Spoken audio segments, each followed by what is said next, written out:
네, 올 하반기부터 본격화되는 미국 정부 예산 자동 삭감에 따라서 미국 육군 병력이 감축됩니다.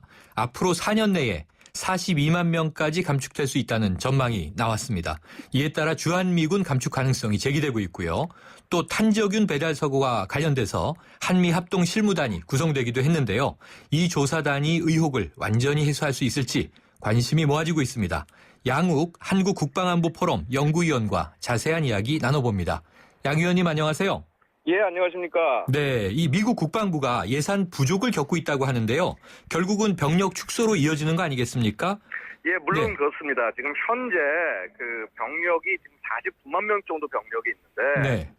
이게 이제 2011년에 만들어진 예산통제법, 이 시퀘스터가 2011년에 만들어졌습니다. 네. 자, 이거에 따라서 지금 42만 명 수준까지 내려가야 되는 게 아닌가 이런 걱정들이 있습니다. 네.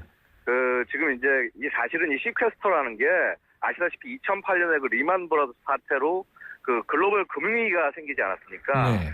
이때 미국이 무려 3조 달러의 재정을 퍼부은 바람에 더 이상 국방 예산을 이렇게 유지할 수가 없는 상황이 됐습니다. 네. 그리고 이제 이런 걸 실행하지 않을 거다라고 생각을 하고 있었지만은 결국 상황이 상황이니만큼 시퀘스터를 무조건 하게 되는 것입니다.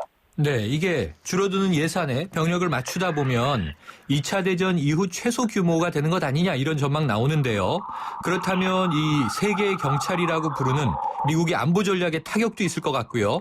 미국의 군사 전문가들도 45만 명 이하로 줄이면 안 된다는 의견이라고 하는데 그 이유는 어떤 건가요?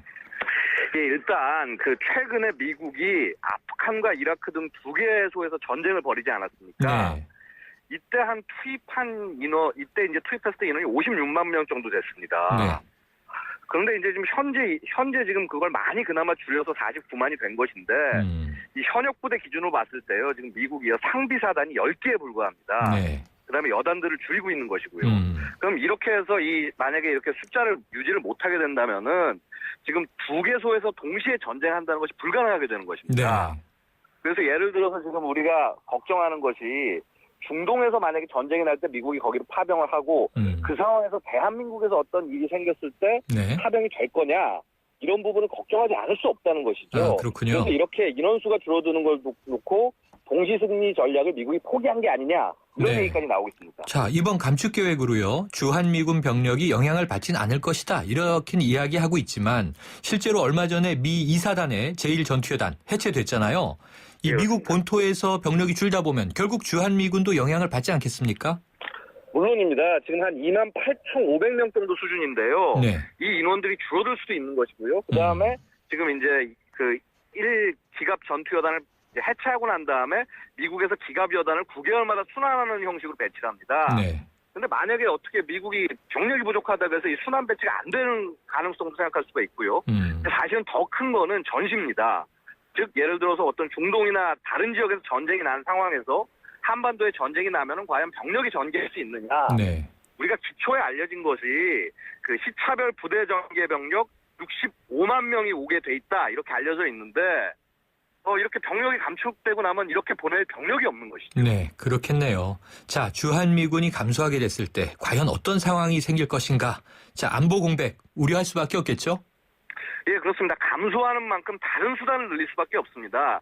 예를 들어서 공군기를 현대화한다든가 네. 아니면 해군 전력을 좀 더 보내든다든가 하는 그런 문제가 있을 수가 있는데 지상군이 아닌 부대는 어떻습니까? 쉽게 이동할 수 있지 않습니까? 네. 즉 공군기나 해군 함정이 배치된다고 하더라도 자신들의 필요에 따라서 쉽게 다른 곳으로 배치될 수 있기 때문에 사실상 안보 공백이 있을 수가 있고요. 네. 특히 남중국해 정도의 분쟁이 일어나는 이런 상황에서 만약에 병력이 빠져버리면은 그러면 우리로서는 예를 들어서 만약에 북한과 전투를 하게 될 때 더 이상 주한미군만 가지고 싸우기 어려운 그런 상황이 되는 거죠. 네. 그렇다면요. 결국 미국은 남의 나라 군대, 남의 나라 예산 문제고요. 우리가 주한미군 의존도가 높지만 이게 예측된다면 우리 국방부가 군 구조 개편을 서두르고 그래야 되는데 결국 우리에게도 예산 문제가 생기겠죠?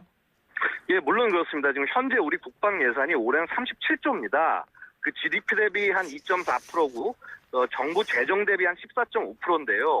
그러니까 우리 정부 전체 예산이 376조 원 가운데서 이게 3위에 해당합니다. 네. 그러니까 결국은 예산이라는 게 그 나라의 우선순위가 어디냐 하는 문제인데 우리가 지금 이제 죄송합니다. 3위가 아니라 4위네요. 네. 4위 정도의 그런 우선순위로 국방을 놓고 지금 가고 있는 것이고, 그런데 이제 돈을 더 못 들이겠다라고 한다면은, 그러면 병력을 유지하거나 혹은 장비를 늘려야 되는데, 아시다시피 인구 감소로 인해서 병력 수를 줄여야 됩니다. 네.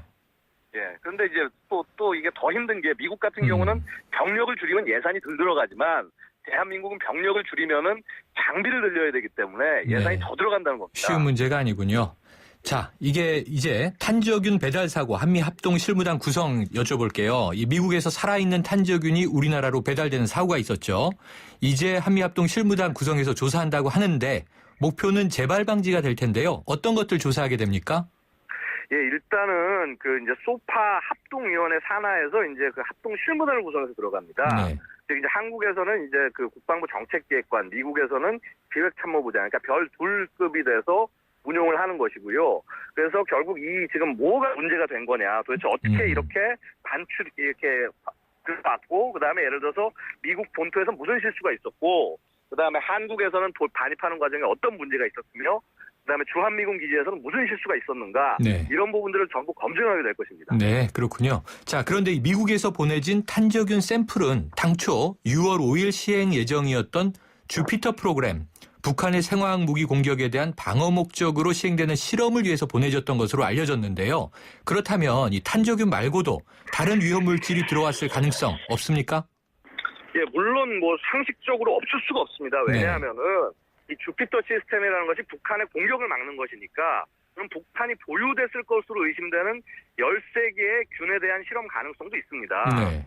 그래서 예를 들어서 뭐 보출리누민이, 천연두, 패스트 콜레라 등 다양한 어떤 이런 좀 위험한 바이러스들이 있는데요. 네. 그러니까 이런 부분들이 뭐 과거에 들어온 적이 없나, 혹은 앞으로 들어올 계획이 없는가, 이런 부분들을 밝히고 이렇게 같이 공조를 할 수 있고 하는 것이 진정한 한미 동맹일 것입니다. 네, 그렇다면요. 그래도 이게 주피터 프로그램이란 이름은 알려졌지만 미국 입장에선 군사기밀일 텐데 제대로 된 조사가 이루어지기에는 제약이 많지 않을까요? 사실 이게 민감한 부분인데요. 네. 그러니까 미국 입장에서는 시스템 전체를 그냥 그대로 공개하지 못하더라도 이 위험 물질과 관련된 잘못된 부분이 있는지에 대해서는 당연히 공개를 해야만 할 수밖에 없는 상황이고요. 네. 그다음에 애초로 기밀 문제로 조사를 못할 문제라고 한다면은 합동 실무단 자체가 아예 생기지도 않았을 겁니다. 네. 이제 결국 이제 문제는 군사 기밀이다 보니까 조사 결과가 일반에 공개될 거냐 아니면 못할 거냐, 이 부분에 대해서는 좀 앞으로 많은 문제가 남아있다고 하겠습니다. 네, 알겠습니다. 오늘 말씀 감사합니다. 네, 감사합니다. 지금까지 양욱 한국국방안보포럼 연구위원이었습니다.